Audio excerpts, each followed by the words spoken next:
नहमदुहु व नुसल्ली अला रसूलिहिल करीम अम्मा बाद फ़ाऊज़ु बिल्लाहि मिनश शैतानिर रजीम बिस्मिल्लाहिर रहमानिर रहीम। अस्सलामु अलैकुम व रहमतुल्लाहि व बरकातुहू। उम्मीद करती हूँ आप सब खैरियत से होंगे। अल्लाह ताला का फजल व करम हो आप सब पर। अल्लाह ताला ने इंसान को ईमान की दौलत दी है और ये तब खूबसूरत होती है जब ईमान खूबसूरत होगा, ईमान की दौलत खूबसूरत होगी। अब अल्लाह ताला ने इंसान का 7 चीज़ों के साथ सौदा किया है। अल्लाह ताला ने एक बनाई जन्नत और एक बनाई जन्नतुल फिरदौस। जन्नत अल्लाह ताला ने कुन कहने पर बनाई और कहते हैं जन्नतुल फिरदौस अल्लाह ताला ने अपने हाथों से बनाई। और अल्लाह ताला फरमाते हैं मेरे जो बंदे इन 7 बातों पर अमल करेंगे वो जन्नतुल फिरदौस में जाएंगे। अब आगे कुरान मजीद में है कि अगर तुम 7 चीज़ों पर अमल करोगे तो तुम्हें जन्नतुल फिरदौस मिलेगी। नंबर 1 नमाज।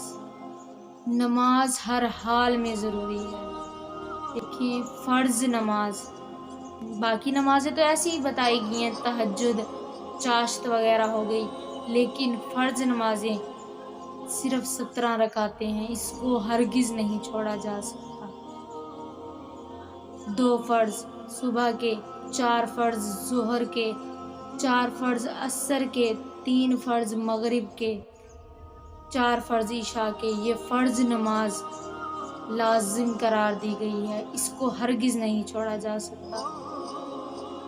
और नंबर 2 ज़कात अदा करना, कि अगर आपके पास 1 करोड़ है उसमें से आप किसी को 2.5 लाख दे दें तो कोई फ़र्क नहीं पड़ेगा। तो ज़कात देना बहुत ज़रूरी है।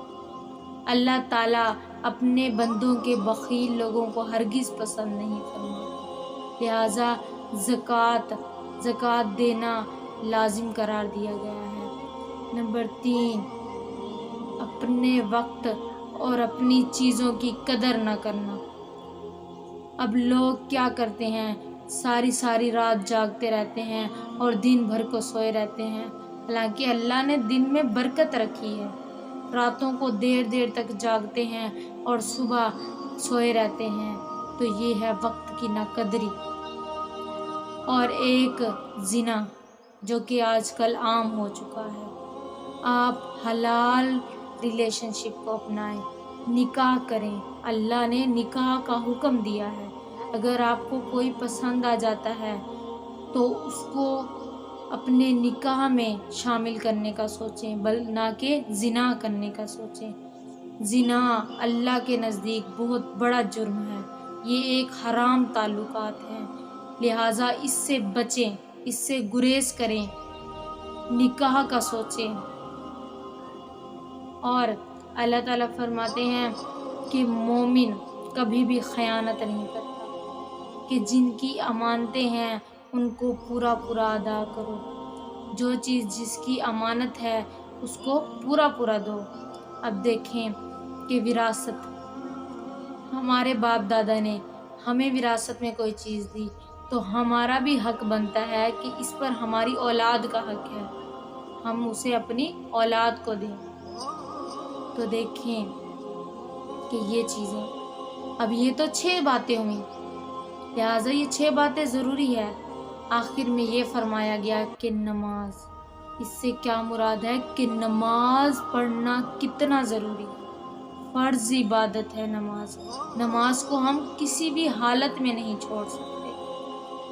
उस रोज़ कहते हैं कि जन्नत वाले लोग जो जन्नत में जाएंगे उनको अल्लाह का दीदार जुम्मे के जुम्मे नसीब होगा, लेकिन जो लोग जन्नतुल फिरदौस में जाएंगे उनको अल्लाह का दीदार सुबह को भी नसीब होगा और शाम को भी नसीब होगा। अब देखें तो अल्लाह ताला उनसे फरमाएंगे कि क्या तुम लोगों को कुछ और चाहिए, तो वो कहेंगे ऐ अल्लाह आपने हमें हर चीज़ से नवाज दिया, हम ये चाहते हैं जैसे हमने दुनिया में तुझे देखे बगैर सजदा किया, आज हमारी ख्वाहिश है कि हम तुझे देख कर सजदा करें, कि हमने तेरी इबादत का हक अदा नहीं किया, آج ہم تجھے دیکھ کر سجدہ کرنا چاہتے ہیں۔